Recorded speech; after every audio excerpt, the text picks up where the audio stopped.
Continuamos con más información tributaria de la mano de Sebastián Domínguez y la prórroga para el monotributo. Sebastián, ¿cómo estás? Bien, ¿qué tal, Santiago? Un ¿Cómo placer. estás? Contame todo lo que tenemos que saber respecto a esto.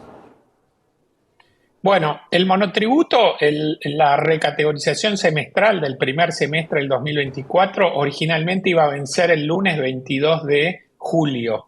Pero ¿qué sucede? La AFIP todavía no publicó las nuevas tablas de categorías aprobadas por el paquete fiscal. Sí, el paquete fiscal se publicó el día lunes de esta semana, sin embargo estamos hoy viernes y todavía la AFIP no puso en su sitio web las nuevas escalas y tampoco habilitó la recategorización informática, digamos, con los nuevos parámetros. Entonces, anunció y hoy publicó la resolución prorrogando esa fecha del 22 de julio al viernes 2 de agosto. Es decir, que va a haber un poco más de tiempo para hacer la recategorización correspondiente al primer semestre. Porque Lo esto, importante de... esto va a Sí. disparar mucha recategorización y la pregunta es cuánta recategorización a la baja, porque quien estaba en una categoría prácticamente o era un responsable inscripto, se puede pasar a un monotributo, ya que hoy la facturación es mucho más elevado el monto y aquel que tenía un monotributo hoy va a tener una cuota mucho más grande, facture o no.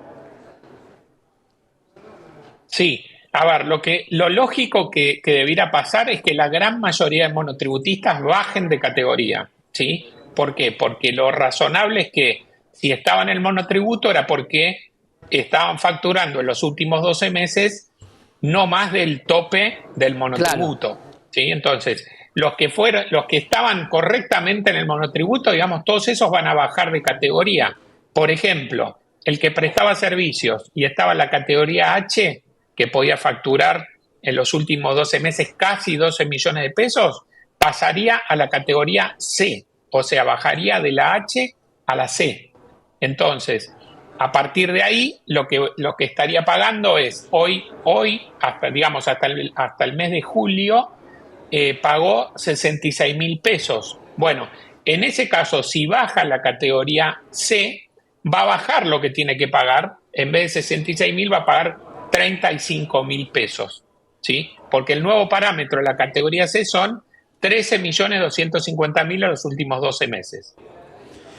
¿Cómo está la categoría D? Que hay mucha gente que queda en esa categoría porque es la que factura servicios por lo general. Sí, la categoría D de servicios, hasta antes de la reforma podía facturar 5,5 millones más o menos en los últimos 12 meses y pagaba unos 20.000 pesos.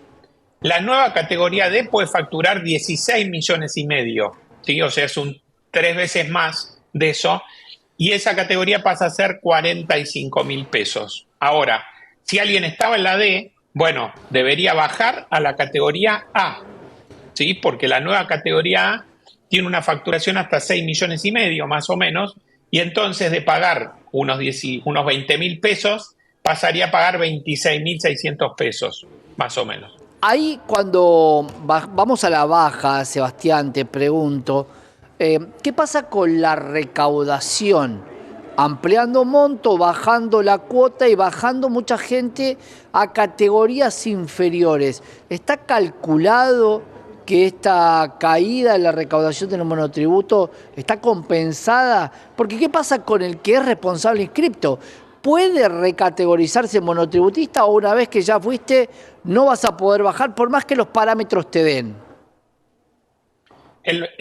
Bueno, primero, la recaudación del monotributo, la realidad es que es bastante baja, es muy poco significativa la recaudación, por lo cual los movimientos que tengan no son demasiado relevantes en Bien. las finanzas nacionales, ¿no? Ahora, el responsable inscripto, por ejemplo, que no fue nunca monotributista, a partir de esta reforma, si encuadra en los parámetros del monotributo, puede adherirse. No hay problema en que lo haga. Y si fue monotributista y pasaron 3 años, también puede adherirse al monotributo. Aquellos monotributistas que quedaron excluidos de pleno derecho en este semestre, el primer semestre, y no se dieron de baja del monotributo y por aplicación de estas normas pueden permanecer, no se les va a exigir esa baja que tenían que haber hecho y van a Claro. poder seguir en el monotributo. ¿Cuánto ¿Sí? sería la máxima categoría, Sebastián, que se puede facturar?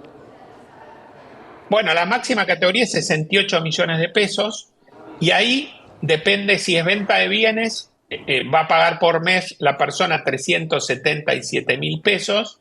Si es prestación de servicios, el pago mensual es casi 870.000 pesos. ¿Sí? Es un número muy importante que representa alrededor del 15% en el caso de servicios, ¿no? 15% del monto de facturación. Entonces, ¿conviene o no conviene estar en esos casos en el monotributo? Y bueno, ahí hay que ver y analizar las operaciones que hace el monotributista, qué costos tiene, porque en el monotributo se paga una cuota fija, no se determina por cuánto se paga por la ganancia que se tiene. Bueno, va a haber que analizar porque puede ser que haya casos de algunos que no les convenga estar en el monotributo, porque con esa cuota que pagan fija puede hacer más que el régimen general. Pero eso es una cuestión de analizar en cada caso particular, claro, porque el monotributo tiene no solo la cuota impositiva, sino también tiene la cobertura de obra social y la de jubilación. Entonces, en la mayoría de los casos es conveniente el monotributo. O sea, hasta el 2 de agosto hay tiempo para recategorizarse y la mayoría tiene que tener en cuenta cuánto cambió la alícuota. Obviamente va a pagar un poco más de cuota, pero va a poder bajarse, por ende va a bajar ese costo. Va a poder facturar lo mismo pagando menos con todas las cuotas, ¿no? Incluido lo que tiene que ver con la asistencia social. Claro, sí. La mayoría va a pagar menos, puede haber algún caso particular que le debe pagar más, por ejemplo, el que estaba en la categoría A, la más baja, ese pagaba 12.000 pesos más o menos y pasa a pagar, si se mantiene en esa misma categoría A, porque es la más baja, va a pagar 26.600. Tiene un aumento ahí, pero es cierto esto que tiene también la cobertura de obra social y de seguridad social por solamente 26.000 pesos, que hoy prácticamente claro, cualquier estudio médico va a salir más caro que eso. Entonces, en general termina siendo beneficioso y hay tiempo hasta el 2 de agosto para hacerlo. Y la cuota, este aumento es a partir del mes de agosto. ¿Sí? El mes de julio se paga conforme a las tablas anteriores. Para cerrar, te pregunto qué pasa con el monotributo social. ¿Es la categoría A o hay algún diferencial? No, se está ahí en la categoría más baja. Y bueno, al final no se derogó el monotributo social. Recordarás que en el paquete de, digamos, de media sanción de diputados había una derogación y 90 días para reanalizar el tema, pero después el Senado eso lo eliminó y entonces al final quedó el mismo régimen de monotributo social que ya existía con anterioridad. Así que si el gobierno lo quisiera cambiar, bueno, debería mandar ahora una nueva ley, seguramente más adelante, donde tenga cambios. Para poder cambiarlo. Gracias, Sebastián. Entonces, hasta el 2 de agosto hay tiempo para recategorizarse. Gracias, Sebastián. Bueno, muchas gracias, Santiago. Que sigas bien. Sebastián Domínguez, tributarista, con este dato que no es menor, sobre todo para los que van a bajar de esta categoría. Quédate que tenemos más información acá en Canal E.